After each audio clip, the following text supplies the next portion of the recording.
Hello बच्चों, let's see this question.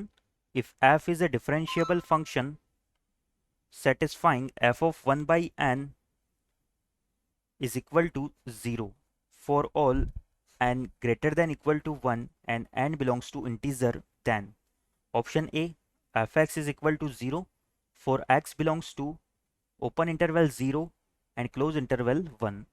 Option B, f dash is equal to 0 equal to f of 0. Option C, f of 0 equal to 0 but f dash 0 not necessarily 0. And option D, modulus of fx is less than equal to 1 for all x belongs to 0 to 1 where interval is open at 0 and close at 1.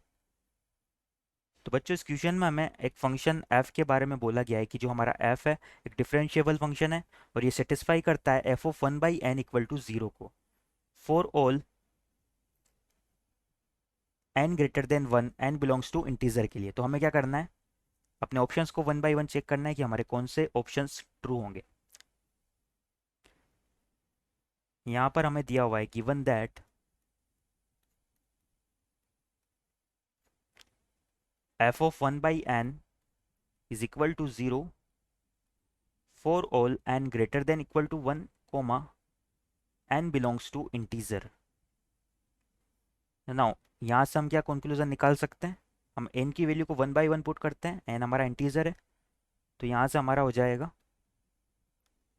f of 1 0 के equal. f of 2 की बात करें, यहाँ पर अगर n equal to 2 put करेंगे तो क्या हो जाएगा f ऑफ 1 बाई 2, ये भी हमारा क्या आएगा 0 के इक्वल आएगा. और f ऑफ 1 बाई 3 ये भी 0 के इक्वल आएगा. सिमिलरली हमारी ये वैल्यूज चलती जाएगी और लास्ट में हम क्या करते हैं, limit n tends to infinity 1 by n की अगर बात करें f ऑफ 1 बाई n की तो ये भी हमारा क्या आएगा बच्चों, ये भी 0 के इक्वल आ जाएगा. तो यहाँ से हम लिख सकते हैं limit n tends to infinity f of 1 by n equal to 0. और अगर limit n tends to infinity f of 1 by n हमारा 0 के इक्वल आ रहा है तो n टेंस टू इन्फिनिटी पे ये क्या बनेगा f ऑफ 0. तो इसे हम लिख सकते हैं कि हमारा f ऑफ 0 भी किसके इक्वल आएगा, 0 के ही इक्वल आएगा. नाउ बच्चों अगर हम 0 की बात करें तो 0 के नेबरहुड में हमारे क्या होंगे, इनफाइनाइट पॉइंट एग्जिस्ट करेंगे.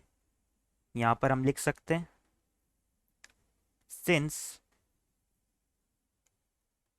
देयर आर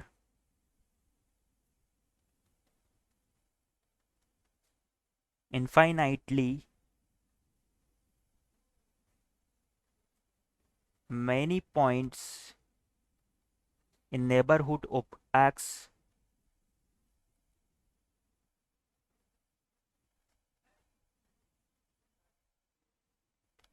तो यहाँ पर x के नेबरहुड में बहुत सारे इनफाइनाइट पॉइंट्स एग्जिस्ट करेंगे x इक्वल टू 0 के नेबरहुड में. तो यहाँ से हम निकाल सकते हैं कि अगर हमारा f ऑफ 0 0 है तो f ऑफ x भी क्या हो जाएगा, 0 के इक्वल हो जाएगा. नाउ अगर हमारा एफ एक्स 0 के इक्वल आ गया तो इसका डिफरेंशिएशन करेंगे अगर, तो एफ डैश एक्स भी हमारा क्या आ जाएगा, 0 के इक्वल आ जाएगा. और अगर एफ डैश एक्स 0 के इक्वल होगा तो यहाँ से हमारा एफ डैश 0 जो है वो भी 0 के इक्वल आ जाएगा. यानी कि फाइनली हम कंक्लूजन निकाल सकते हैं कि हमारा एफ डैश 0 जो है ये 0 के इक्वल है और ये इक्वल है एफ ऑफ 0 के. नाउ हमारे ऑप्शन से एक बार देख लेते हैं हम. तो इस क्वेश्चन के रिगार्डिंग हमारा option B F dash 0 equal to F of 0 ये करेक्ट हो जाएगा. तो यहाँ से हम लिख सकते हैं our final answer is option B. I hope you understand it well. Best of luck.